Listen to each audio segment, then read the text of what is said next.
latest video haircut tutorial natin ngayon ay tinatawag na Student Blues Fade Cut. So panoorin nyo po mga katropa ang ating tutorial ngayon kung paano umpisahan ang Student Fade or Student Blues Fade Cut sa aking video na ito. So ang pinakauna kong ginawa ay yung pa rin gumamit ng guard number 2 close blade. So mid fade po ito, pero medyo napaangat sa likod, pero side by side ay mid fade, kaya belong pa rin ang fade siya.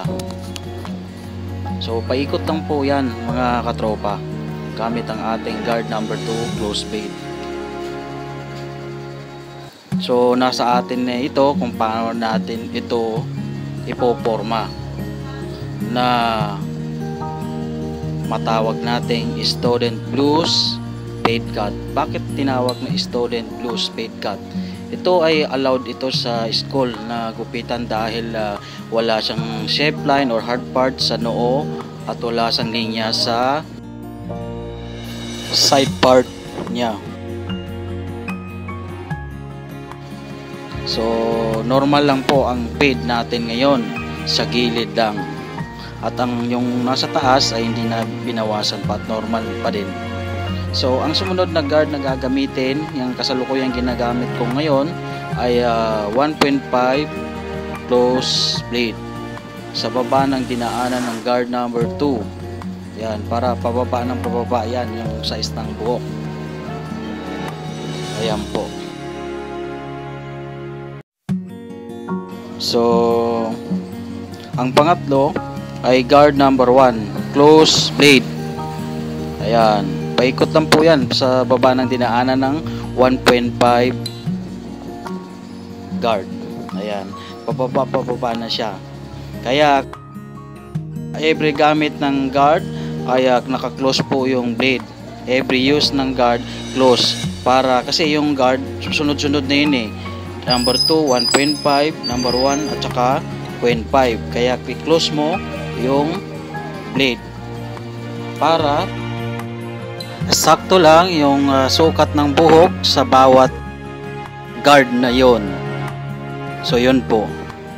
At saka yung size ng buhok ay pababa ng pababa mula number 2, 1.5, 1 at saka 0.5. So natapos po yung guard number 1. Pagpagan natin para malinis po at mawala yung mga napagputulang buhok. So pang-apat na procedure ay gumamit ng guard 0.5 close blade sa baba ng dinaanan ng number 1 guard. Ayan po, with combination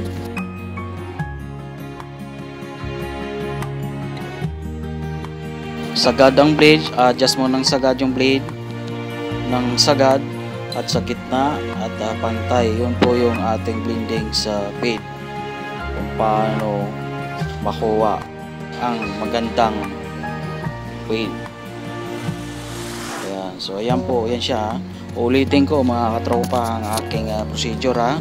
Ang una ay guard number 2 close blade, at ang pangalawa ay guard 1.5 close blade, at ang pangatlo ay guard number 1 close blade, at ang pang-apat ay 0.5 guard close blade siya na may combination. Tanggalin mo yung 0.5 guard, isagad mo yung blade, adjust mo ng sagad at adjust mo sa gitna at adjust mo para magpantay yung blade. Yun po yung blending natin sa fade. Ayan. So paikot lang po ang procedure natin ngayon. Ayan. So itong fade na ito, kaya nga siya tinawag na Student Blues Fade Cut dahil hindi naman siya nagkanto, pero mayroon siyang konting kantuhan para umangas siya. Kasi di ba naalala nyo noong mga panahon ay hindi pa uso ang fade. Ang uso noon ay barbers pakanto. So hindi sila nagkakalayo sa ganito. Ang kaibahan nito at saka yung noon ay mayroon siyang patilya dahil di uno lang. At ito ay fade. Ito po ang kaibahan ng dalawa. Kaya sa panahon ngayon ay modern haircut halos sa mga kabataan. Minsan din kasi yung mga matatanda or mga karaan, kumbaga sa ay sumasabay na rin sila sa mga kabataan dahil talaga naman ang fade ay malinis at maliwalas, mahangin ang nararamdaman natin, presko kumbaga. So ito na, napaikot natin ngayon ang blending natin sa fade. Ayan, so makikita natin itong fade na to ay sa gilid lang ha, wala na tong bawas sa taas at wala na rin siyang shape line sa noo, yung tinatawag nilang hard part, kundi sa gilid lang talaga na may konting curve patilya papatay sa fade nya. So panoorin nyo po ang susunod na aking gagawin.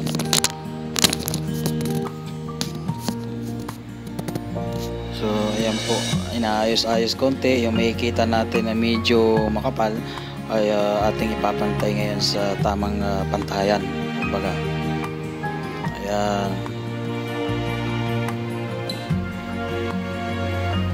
So medyo ano siya yung kumbaga ang mga ulo kasi ng tao ngayon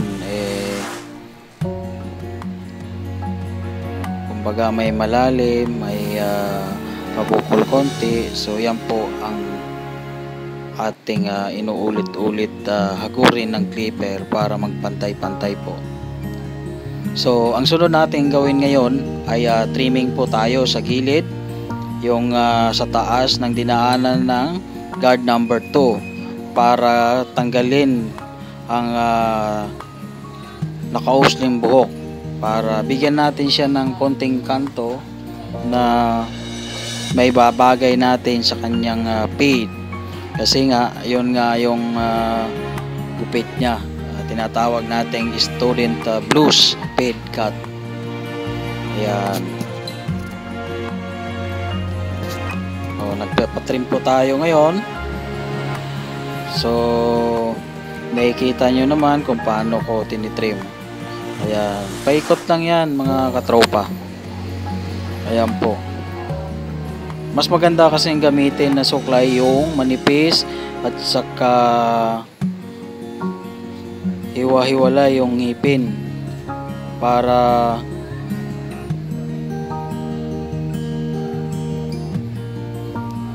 ayan po. Mas maganda kasi gamitin na suklay yung manipis para pasok na pasok yung buhok at maganda yung pagputol ng ating clipper. So ayan po.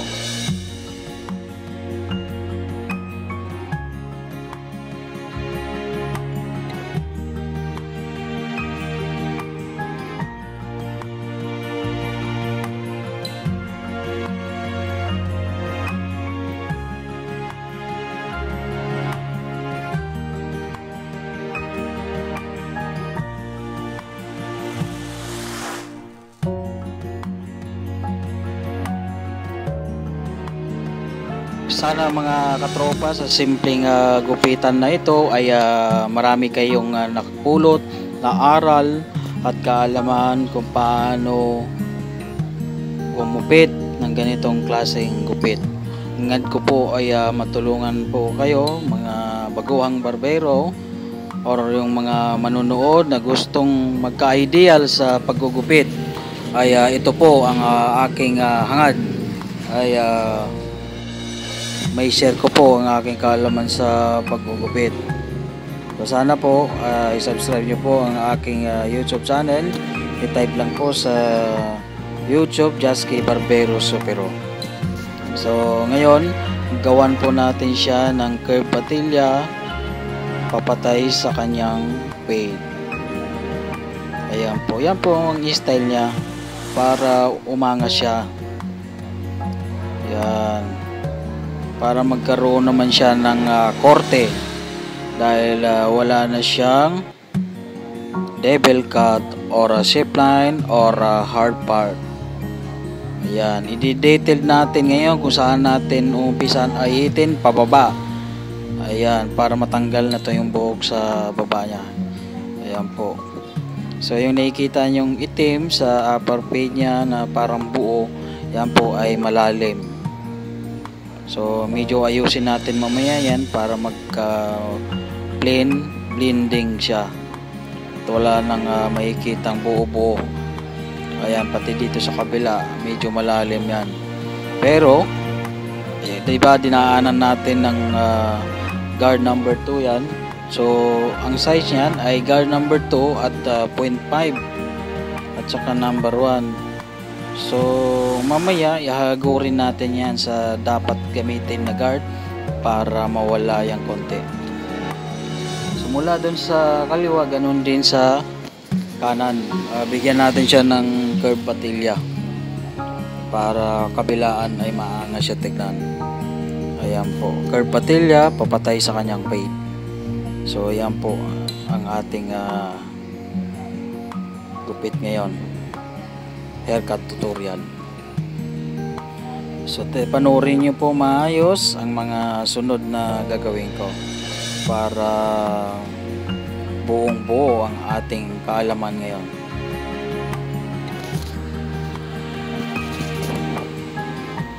So gumamit tayo ngayon ng tubig para sa pag-ahit, para malambot siya at di gaano masakit.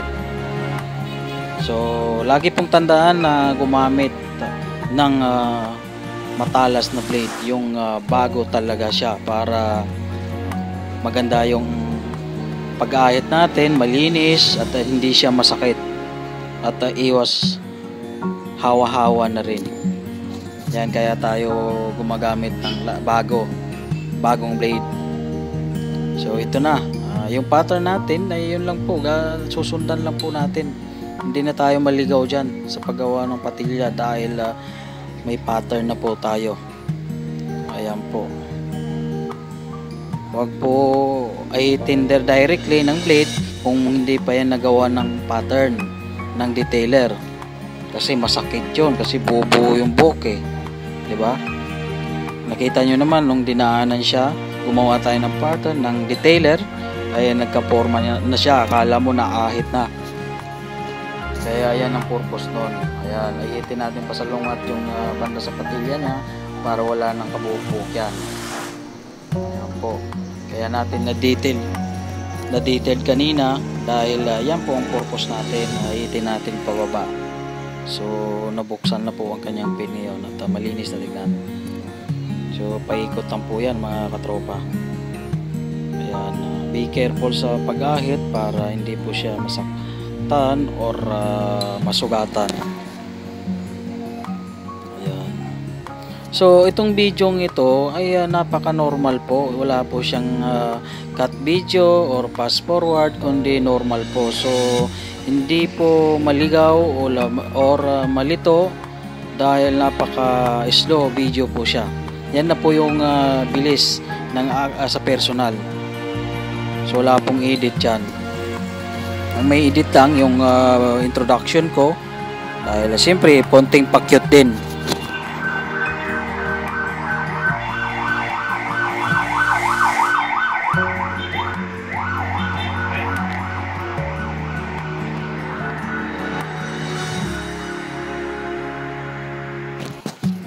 So mula doon sa kaliwa, ganun din dito sa kanan. Ahitin natin yung curve patilya niya para makumpleto ngayon ang kanyang side by side patilya. Ayan.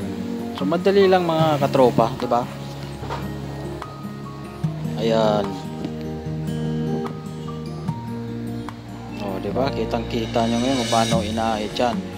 Dinaanan ng detailer yan kanina eh, kaya hindi na po mahirap ahitin, hindi na mangyaring magkanto-kanto pa or mag black or white. dahil napakanipis na ng detailer na yon, kaya parang pinupunasan lang natin yung kanyang buhok para tanggalin gamit ang ating labahan, 'di ba? Pag matalas ang kinis. So mamaya i-shape pa natin 'yan, 'di ba? Ayan po. So malalim ang kanyang leg, nakikita nyo po. Yan po minsan ng delikado sa pag-aahit kung masyadong makanto yung mga hugis ng ulo. Dahil pero be careful lang para iwas sugat po tayo ngayon. Yan, pagpagan natin para matanggal na yung pinag-aahitang buhok. So ito na po, ipipinising natin ngayon ng Singpa shaver. Kung mayroon kayong wall or Andes or etc, ay mas maigi po dahil iba pa rin ang may pangalan.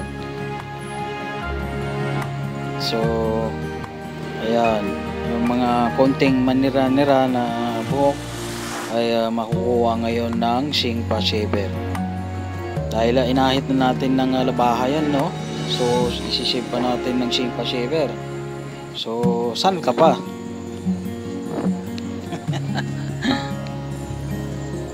Ayan. Paikot lang po. Itong gupit na ito ay hindi na po binawasan sa taas. Halos gilid lang. So napakasimple lang mga katropa. Pag nagkataon ganyan din ang inyong gugupitan at ganyan din ng style, minsan pwede rin yung kuhanan ng konting style sa inyong gugupitan.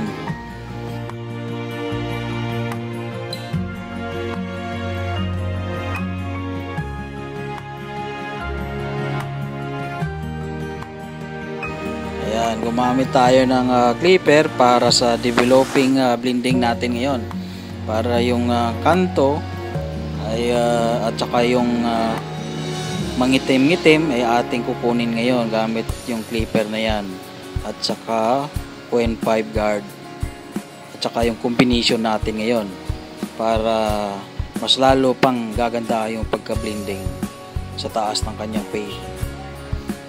Ayan, paikot lang po yung ating developing ngayon.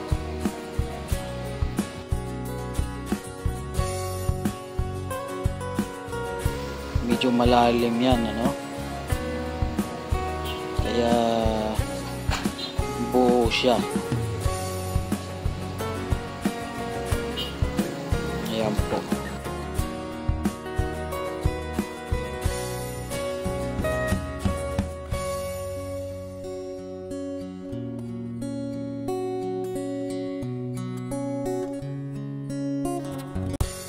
So buong-buo ngayon mapapanood ang haircut tutorial natin ngayon dahil slow video po siya. Kaya hindi po mahirap gayahin. Ayan po. O, diba? Nakikita niya na. Parang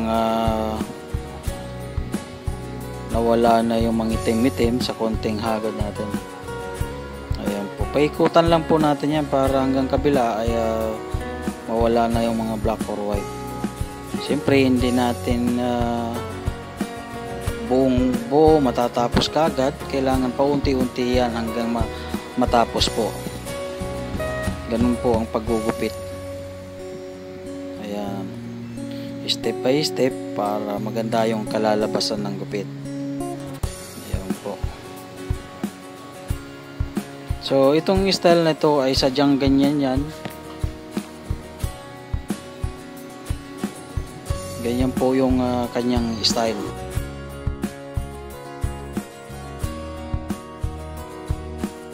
Ayan, no, malalim pa rin to sa kabila.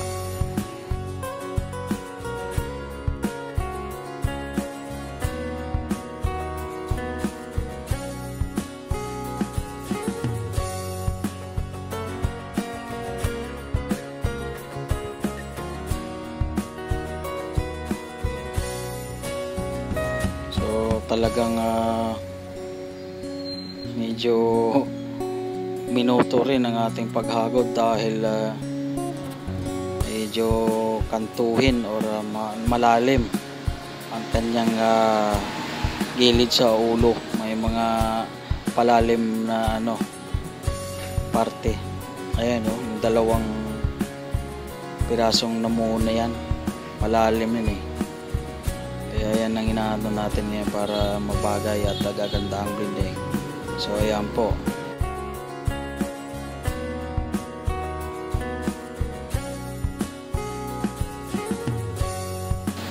So ang ginagawa ko ngayon ay finishing touch na lang para pagandahin ang kanyang gupit. So sana mga katropa ay marami kayong natutunan sa haircut tutorial kong ito na tinatawag na Student Blues Fade Cut. So nais ko pong malaman nyo na ang inyong suporta po ay nagbibigay effort po sa aking pag-upload. Sana i-subscribe nyo po ang aking YTC Jasky Barbero Supero at huwag nyo rin po kalimutan na pindutin ang notification bell para ma-notify po kayo bawat upload ko. At saka i-like nyo rin ang bawat video na mapanood nyo sa aking YTC para dagdag suporta na rin yon.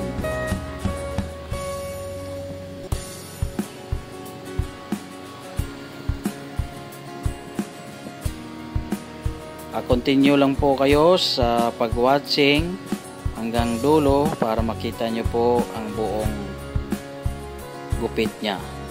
So nag-iwan po ako sa inyo ng maraming salamat po mga katropa.